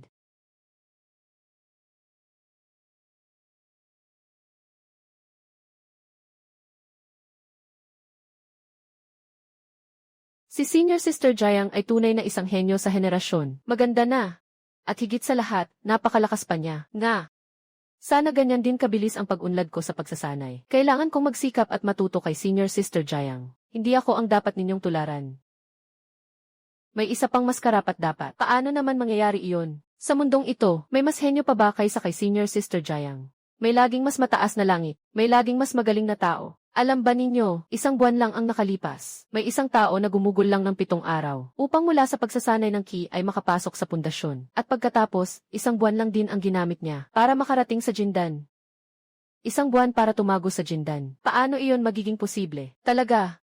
Sa mundo pa lang ito, may ganito palang kahanga-hangang henyo. Senior Sister Jayang, sino ang taong sinasabi mo? Ang aming pinuno ng sektang Tiansuan, si Chen. Grabe. Hindi ka nga binibiro, karapat-dapat kang maging pinuno. Hindi pwede, kailangan ko ring magsikap sa pagsasanay. Sisikapin kong balang araw ay makapasok din ako sa antas ng gintong dan.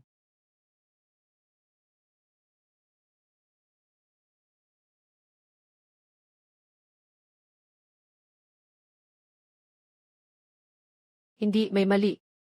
Paano pa ba tumataas ang aura mo?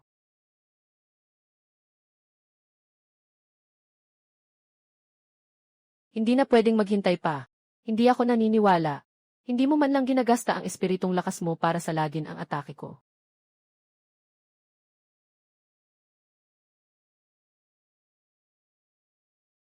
Iyan ay pambihirang tanda ng langit at lupa. Pagkuha ng espiritong enerhiya mula sa malayo. Kaya ba, nakapasok na ang pinuno sa yuaning?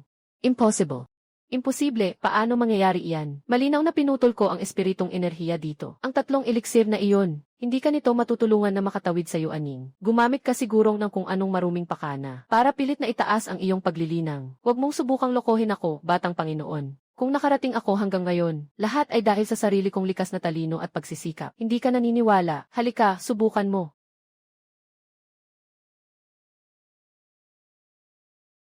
Hindi. Ayokong mamatay dito.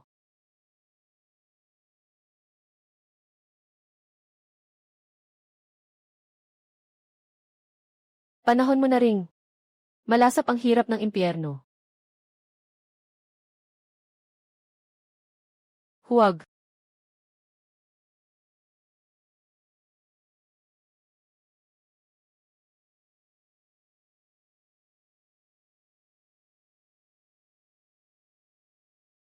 Aba, yayaman ako. Ang mga gamit ng batang Panginoon ng bulwagan ng Suesya na ito, mas marami pa kaysa sa lahat ng kayamanan ng sektang Tiansuan na pinagsama-sama.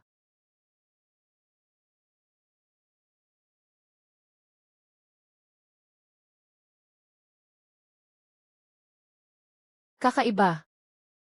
Bakit walang ni isang alon ng espiritong lakas ang bagay na ito?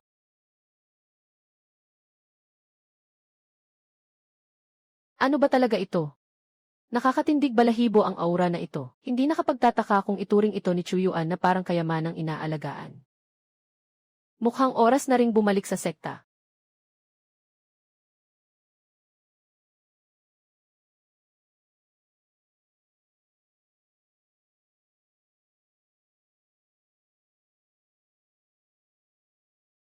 Sino ang dumating? Paano ka nangahas pumasok sa mahalagang lugar ng palasyo?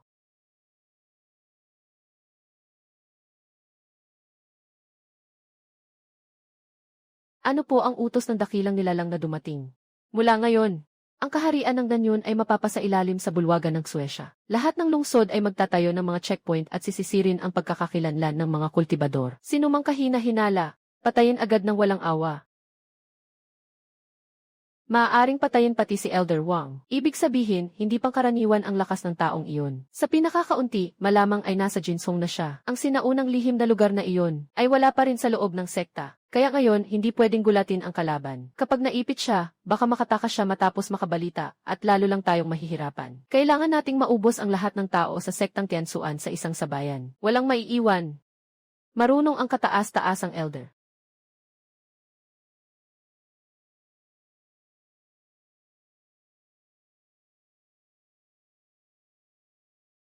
Parang may kakaiba. Ang kaharian ng Danyon ay mukhang iba na kaysa dati. Ginoo, ako po ay tumakas mula sa Kingsao. Nilindol ang aming bayan, naghahanap lang ako ng matutuluyan, hindi na kaya ng mga paa ko. Maaari po bang isabay ninyo ako sa daan? Kami po ay nagbabantay sa paghatid sa aming binibini, na papunta sa sektang Tiansuan para maghanap ng guro. Kung papunta rin kayo roon, pwede kayong sumabay. Sektang Tiansuan. Hindi ba sinabi noon na ang sekta na ito? Noong taon ng matinding sakuna, ay laganap ang mga demonyong sekta, at ibang sekta ay hindi nangahas tumanggap ng mga lumikas na tao. Pero tanging sektang Tiansuan lang ang nangahas sumalungat sa mga demonyong sekta at tumanggap ng mga disipulo. Ngayon, mukhang ang sektang Tiansuan nga ang tunay na sekta ng matuwid na daan. Hindi ko alam kung aling angkan ang pinagmula ng binibining ito. Ang aming binibini ay anak ng Panginoon ng lungsod ng Qingmu, at isa rin siyang panlabas na disipulo ng sektang Zhengyang. Pero dahil tumanggi ang sektang Zhengyang na tumanggap ng mga tumatakas na mamamayan, kaya nagpasya siyang lisanin ang sekta sa galit. Lumipat kayo sa ibang lugar. Bakit mo pa pinagtatanong ang dami? Huwag mong sabihing may gusto ka sa aming binibini. Mas mabuti pang kalimutan mo na ang ganyang pag-asa. Ang iniibig ng binibini. Tiyak na isang dakilang bayani na walang kapantay, tulad ng pinuno ng sektang Tiansuan.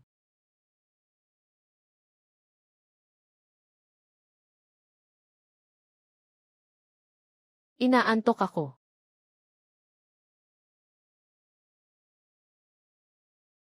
Na-activate ang malaking pormasyon ng proteksyon ng sekta. Bulwagan ng Suesya. Nandito na sila, ang presensyang ito. Isang halimaw na nasa antas ng Yuaning. Naku, lagot, ito ang malaking pormasyong pampinong dugo ng bulwagan ng Suesya. Sobrang kasuklam-suklam at tuso. Kapag nabigo ang pormasyon ng proteksyon ng sekta, ang lahat ng nasa loob ay gagawing espiritong dugo. Gusto talaga tayong lipulin ang bulwagan ng Suesya.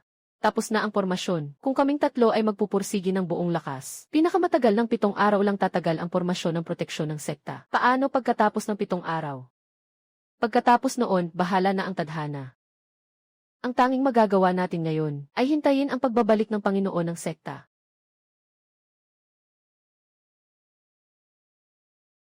Sa utos ng kataas-taasang elder. Siya sa atin, ang lahat ng kahina-hinala, patayin agad walang awang usapan. Kayo, ibigay ninyo ang lahat ng mahalagang bagay.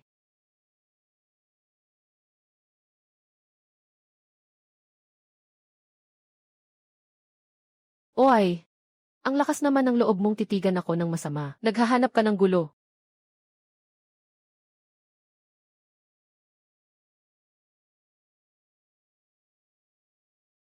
Tigilan ninyo, ikatlong antas ng pagsasanay ng Qi. Ang kalaban ay nasa ika-4 na antas ng pagsasanay ng Qi. Hindi siya kalaban-laban. Kung ganyan ka padalos-dalos, hindi iyan matalino. Hihi! Munting dilag. Gusto mong ipagtanggol ang inutil na ito. Mamaya, huwag kang iiyak at mamamalimos ng awa. Sakto, hulihin natin siya at pasayahin ang mga kapatid. Tumakas na kayo. Ako na ang haharang sa kanila.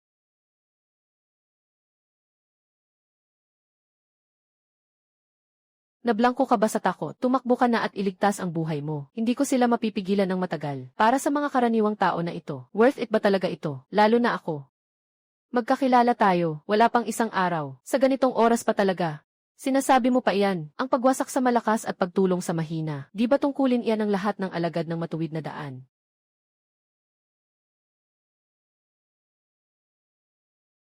Hay!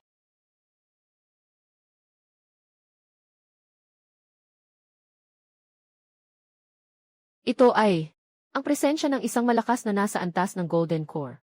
Mas nakakatakot pa ang presensyang ito kaysa Golden Core. Huwag mong sabihin, isang dakilang nasa antas ng Yuaning. Sabihin mo, bakit naglagay ng harang dito ang bulwagan ng Suesya? Utos iyon ng kataas-taasang elder. Balak niyang patayin sa pagkakakulong ang sektang Tiansuan. Kapag nakabalik na kayo, saka natin sila lilinisin. Anong antas ng pagsasanay ng inyong kataas-taasang elder? Yuan Ying, ikatlong antas ng Yuan Ying. Mabuti naman, may lakas pa akong lumaban. Patawad po, senior. Hindi ko po kayo nakilala agad at nagkamali ako. Kung may nasabi po akong mali, paumanhin po. Hindi masama ang talento mo. Nais mo bang sumapi sa aking sekta? Maraming salamat po sa pagpapahalaga ninyo. Pero matagal ko nang itinakda ang loob kong pumunta sa sektang Tiansuan. Kaya naman, matibay ang loob. Ha. Sa hinaharap, siguradong hindi siya basta-basta. Sakto, babalik din ako sa sektang Tiansuan. Narinig niyo na ba? Kamakailan, napahiya ang bulwagan ng Suesya sa sektang Tiansuan. Mukhang bata pa ang pinuno ng sektang Tiansuan. Payat at matangkad, may nunal pa sa ilalim ng kanang mata. Kayo po ba ay? Ikaw na ang humusga.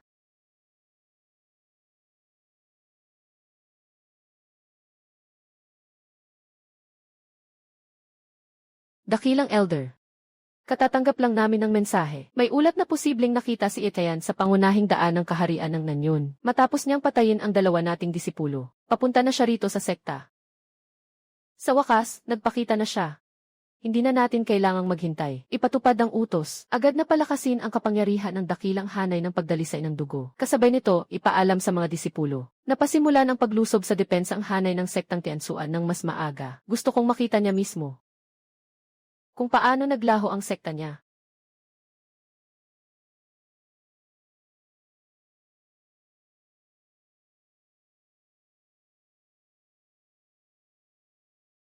Kapit lang. Kapag nakabalik ang pinuno, may pag-asa pa tayo.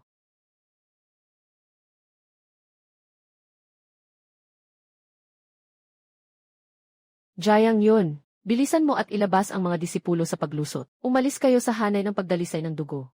Hindi ako aalis. Nagpapakatanga ka. Kapag namatay ka, tuluyan ng mapuputol ang pag-asa ng sektang Tiansuan. Tumakbo ka. Umatras. Lahat sumunod sa akin sa paglusot. Para mabigyan sila ng oras.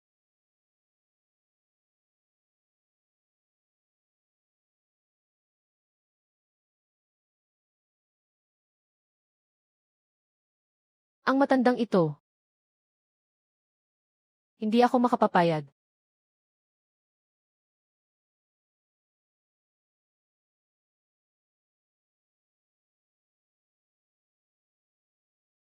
Sumuko. Mabubuhay ka. Panaginip mo iyan.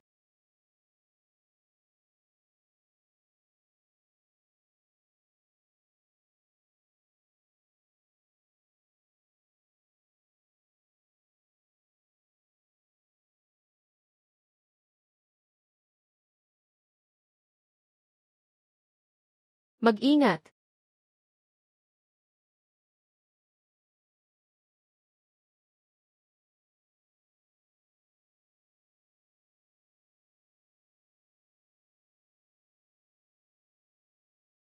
Sino mang mga hasgalawin ang sektang Tiansuan ay naghahanap ng kamatayan.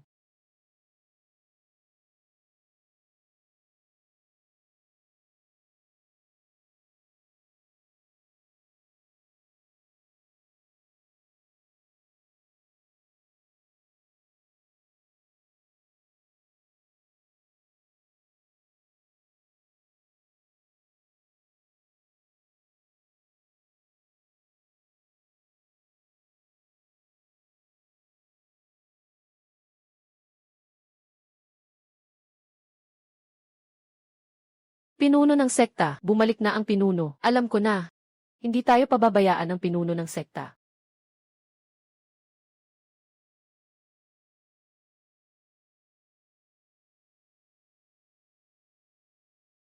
Naka-breakthrough ka na pala sa yugto ng Nascent Soul. Paano nangyari iyon?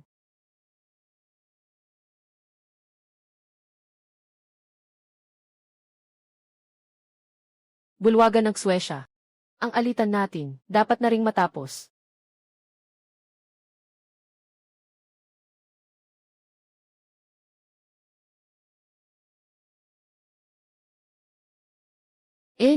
Mumunting trikong walang halaga. Isang mababang antas lang sa yugto ng Nascent Soul, tapos maglalakas loob ka pang mag-ingay sa harap ko.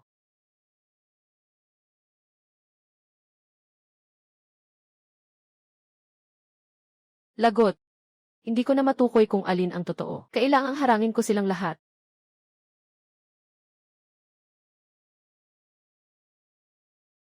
Hamak ka, naghahanap ka ng kamatayan.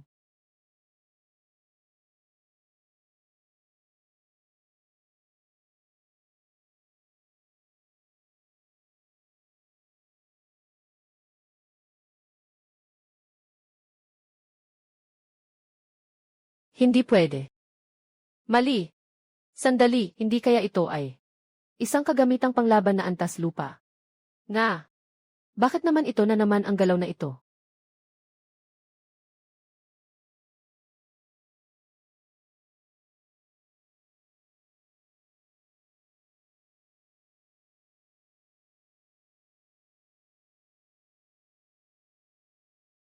Ngayon, ang araw ng pagbagsak ng bulwagan ng Suwesya. Ako ang nagsabi niyan. Sino ang dumating, walang makakapigil.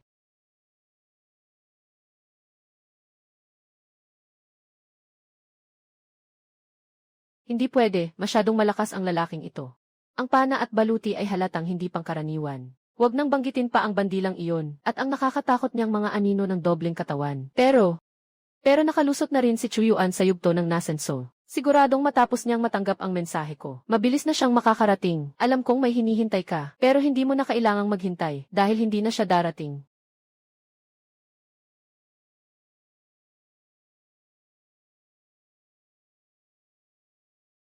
Pinatay niya si Chuyuan, aking mabuting disipulo. Kahit isugal ko pa ang lumang buhay kong ito, kailangan ko ring ipaghiganti ang aking disipulo. Madugong pamamaslang. Hahaha. Nababaliw ka na. Sinusunog niya ang pundasyon ng bulwagan ng Suwesya na naipon sa loob ng 1,000 taon at ang sarili niyang kaluluwa. Kapag umatake ito, lahat ng nabubuhay sa loob ng daan-daang li ay magiging abo. Kasama tayo. Tumakas na tayo. Takbo na.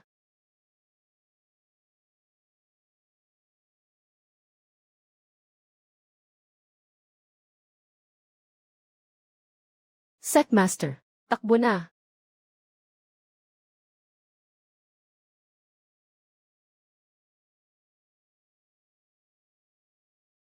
Natutunaw na ito. Naging sustansya pa ito ng dagat ng dugo ko.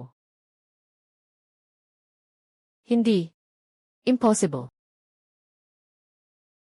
Setmaster. Tapos na.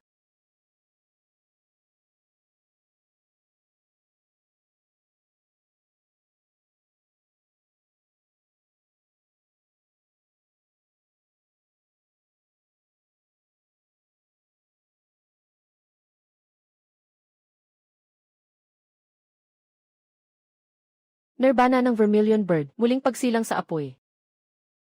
Kaya pala, ito ang tunay na gamit ng mga eliksir na iyon.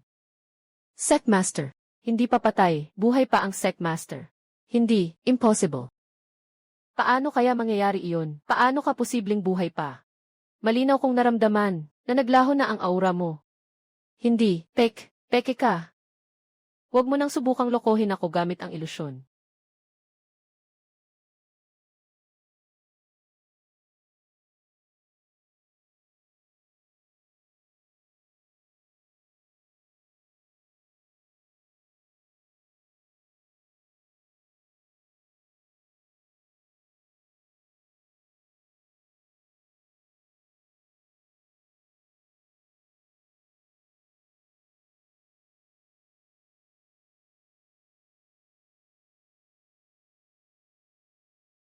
Ikaw, pasaway na bata.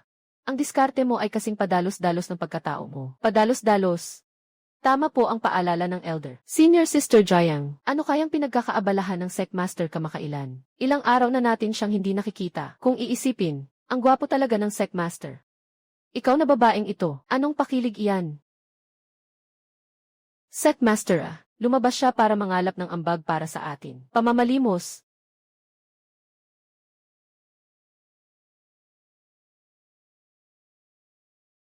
Mga kasama, ang laking sakit ng ulo ng bulwagan ng Suesya. Ako na ang umayos nito para sa inyo. Sabihin ninyo nga, hindi ba dapat magbigay kayo ng kaunting pasasalamat?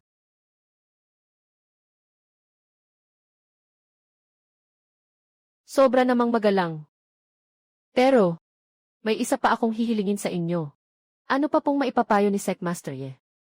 Naghahanda ang sektang Tiansuan na palawakin ang sekta. Kulang pa kami sa tao at lupain. Kaya sana, matulungan ninyo kami. Yi Chayan. Huwag kang sosobra. Sobra ba? Kayo na nagsasabing mga sekta ng matuwid.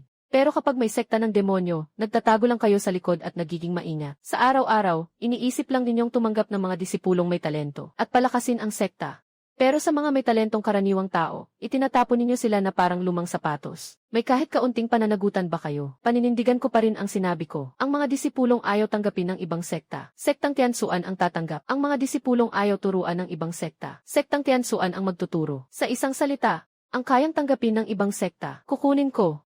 Ang hindi matanggap ng ibang sekta, mas lalo ko pang kukunin. Iyan ang sektang Tiansuan.